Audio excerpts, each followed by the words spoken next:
राजा भरतांच्या बाण मोडून माघारी गेला. रामप्रभूंनी हनुमंतरायला लिंगण दिलं. कोणाला? हनुमंताला. प्रेमाची जाती ऐशी करी लाभावीन प्रीती. प्रेमामध्ये आल्यानंतर पुढचा कोण आहे आठव राहिला नाही देवाला. देवाला आठव नाही का? आहे, पण बोलीला वाल्मिक तैशेची करीन वर्तुन डावीन नामा म्हणे. वाल्मिक महाराजांनी लिखाण केलेला एक शब्द साथ करण्याकरता रामाने हनुमंतरायला आलिंगन दिलं. कडकडून आलिंगन दिल्यानंतर सगळे वानर बघू लागले. अरे म्हणजे देवही भुलला, देवालाही कळाना. रामप्रभू हनुमंताला आलिंगन देतात. हनुमंत काहीच बोलत नाहीत, कारण प्रेमामध्ये आल्यावर एक प्रेमाचा लोभ दोघांनाही चढला. दोघही भक्त देव एकमेकाला विसरले. गौबा काका बोलतात, मज लागे कष्टलासी व्रते तपे सायासी उग्र कर्मे आचरलासी उपवासी मज लागी. बाबा म्हणता, माझ्यासाठी तू 14 वर्षे वनाचा अन्न पाण्याचा त्याग केलास. माझ्याकरता तो व्रत धारण केलेले बाबा. माझ्याकरता तो उपास व्रत धारण करून 14 वर्ष अभितेचा त्याग करून नंदीग्रामाच्या ठिकाणी सुंदर प्रकारचा आश्रम करून राहिलेला. उठ बाबा, जटा मोकळ्या सोड, वैकल्य परिधान केल्यानंतर त्याग कर, नाविन्य कपडे परिधान कर आणि उठ आपण दोघजण सड्रस अन्नाचा स्वयंपाक जेवण करू. रामप्रभू हनुमंताला बरंच समजून बोलू लागले. उठी दोघे करो भोजन सुंदर षड्राशे राजान सांडी वल्कला भरान घरे परिधान दिव्य वस्त्रे परिधान कर, वैकल्याचा त्याग कर. आणि आपण पंचपक्वान्नाचं जेवण, आता राजस जेवण वेगळे आहे, तामस जेवण वेगळे आहे आणि सात्विक जेवण वेगळे आहे. आपला जो उद्याचा प्रसाद हा सात्विक झाला, राजस म्हणता येणार नाही. मग त्या ठिकाणी राम भरताला सांगतात, आपण दोघं संघ एकत्र जेवू. भावाभावानी एकत्र जेवण जरा बरं वाटतं, पण काही भागामध्ये एक जेवून गेल्या दुसरा येतो, पद्धत राहिली नाही. रामचरित्र असं सांगत आहे की भावाभावानी नेमकं वागायचं कसं, जावाजावानी कसं वागायचं. कारण रामाचं चरित्र ही आचरणात आणण्याची गोष्ट आहे. आचरणात रामात आणायचं आणि फक्त विचार कृष्ण चरित्राचा करायचा. आपलं उलट आहे, कृष्ण परमात्म्याला 16,108. आमचं कसं आहे, तुमचं कसं आहे? 50% गट खाले, 50% अजून 50% कोणाचा निर्णय लागलेला नाहीये.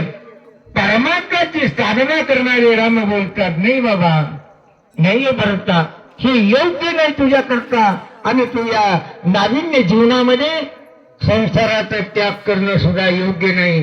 रामजी बोलतात, कर्या अभ्यंग अभ्यंग मजन सोडे जटाचे बंधन रत्न खचित मुकुटा भरण सुंदर भूषण अंगीकारे. ऐक बाबा, तू अभ्यंग स्नान कर, जटा सोड आणि मेकअप कर. जटा सोडून मेकअप कर ना, आणि मग आपण दोघं जण जेवण करू. हनुमंतराला लिंगन दिला. हनुमंतराय काहीच बोलत नाही. तर बाकीचे वानर तिकडे बघतात, पण बोलावं कुणाला?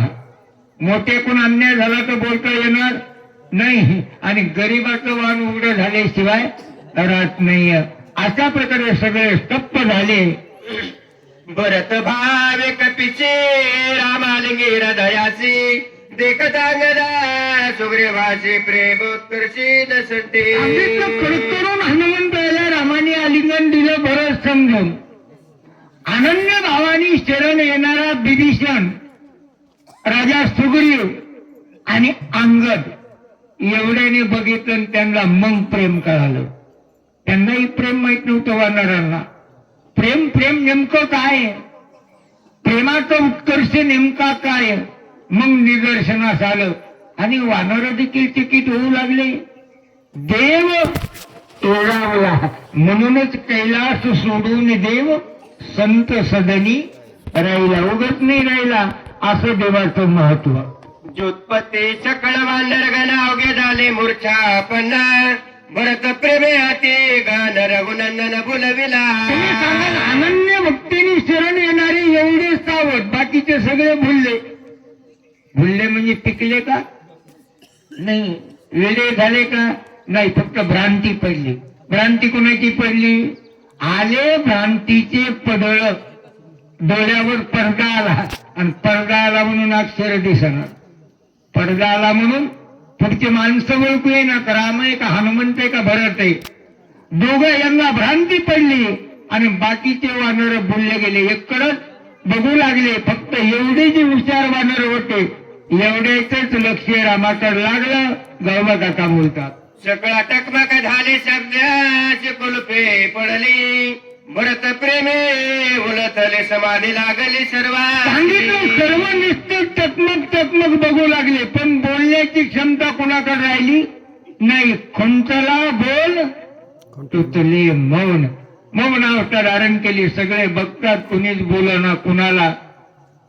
आणि अशा अवस्थेमध्ये राजा विभीषणाने विचार केला, देवा एवढा सायास करून औषध आणले, असं जर या भक्तीकानी लोटांगण एकमेकाला आलिंगन देण्यात टाइम घातला, हिवाळी भेट कवर असती, लग्नाचा टाइम झाला. आवरा विभीषणाला वाटू लागलं. विभीषण चरणांगता श्रीराम भजने सावचित्त सत्वावता गिळून तेत काय बोलत रामा. अनन्य भावाने राजा विभीषण रामाला शरण आलता आणि विभीषणाने सात्विक अवस्था गिळाली.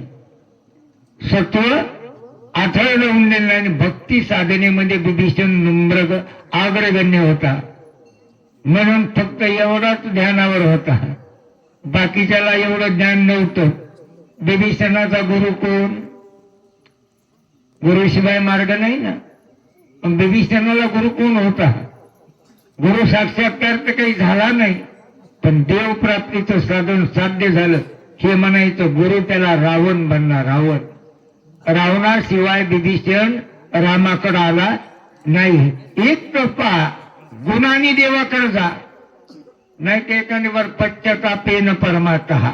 संसाराचा पश्चाताप झाल्याशिवाय परमार्थ कळत नाही.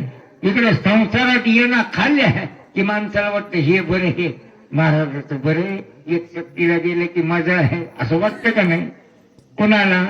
ज्याला इकारा पश्चाताप झाला नाही त्याला खेद वाटत नाही. तसा विभीषणाला खेद वाटला म्हणून रामाला शरण गेला. श्रीरामा पाय सावधान विसरून या रामायण आलिंगला कपी नंदन कार्य आठवण तुझं. ए रामा, जरा बत्तीवर या.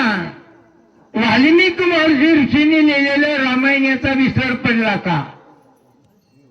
अरे पाच त्याला आलिंगन दिलं की कोण आहे? भरत आहे का हनुमान आहे? ती रामप्रभूला पक्क निर्दर्शन असणारा विभीषण करतो.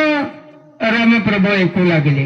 भरत प्रेमे बोललाचे भरत म्हणून कपिशी आलिंगून राहिलाचे निज कार्याशी विचार. राजा भरताच्या भक्तीमध्ये रामातून प्रेमात भुलला गेलेला आहे.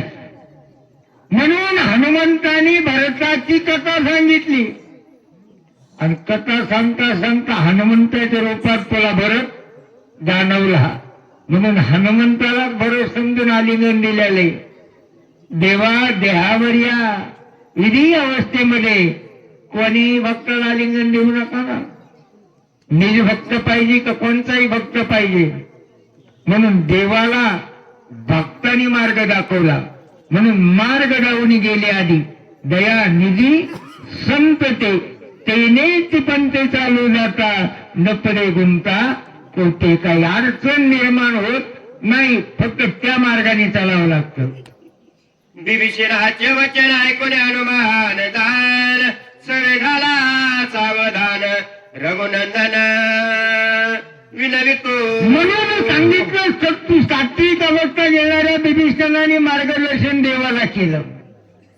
देव वृत्तीवर आले नाही, भक्त प्रेमामध्ये बोलले आणि संताचा युवक वृत्तीवर आला.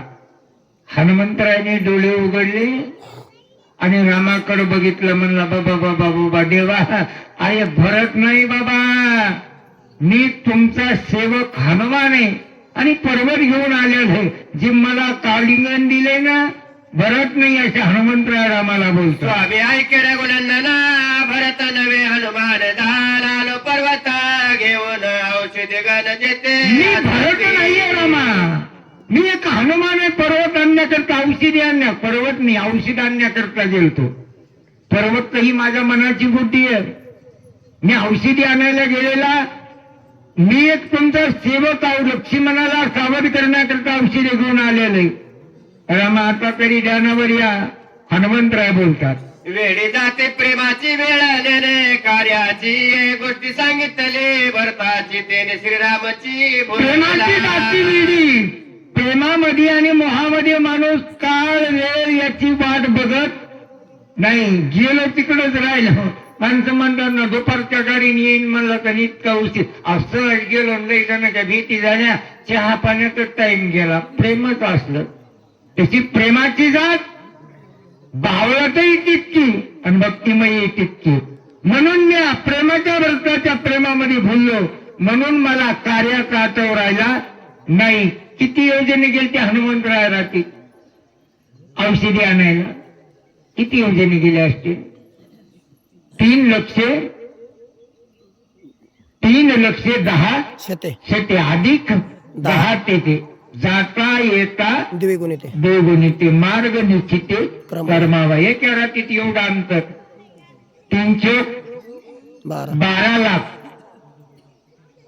12 लाख 10,000 गावोगाव गाई 44 12,410 एवढं अंतर कर्मन केलं. नुसतं जाणं येणं दुप्पट आहे. पुन्हा तुम्ही बाजवा.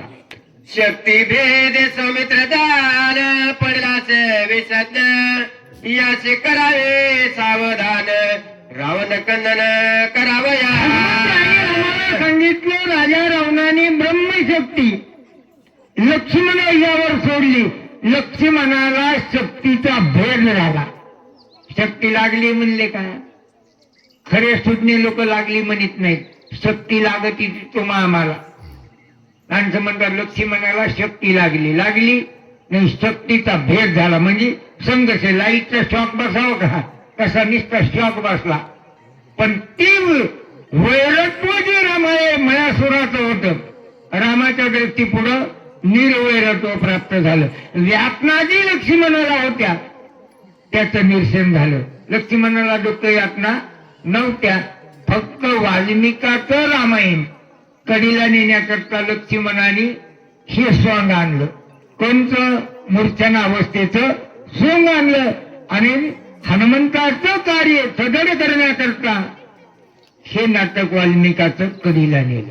मरकट पाले खायरलेले कार्यांतर बहुत लावला औषध क्षमारोवीर मदक. मी एक पामर मारणारे, झाडाचा पाला खाणारे, मला कामाचा वेळाचा काळाचा विचार पडला नाही. म्हणून रामा मला उशीर लागला. करा क्षमा अपराध. असं आम्हाला शरणागती हनुमंतराय करू लागले. ऐसे बोलले हनुमंत चरणा लागला त्वरित सावध होण्या रघुनाथ काय बोलत कवी. हनुमंतरायने रामाची सोडली आणि हनुमंताच्या पाया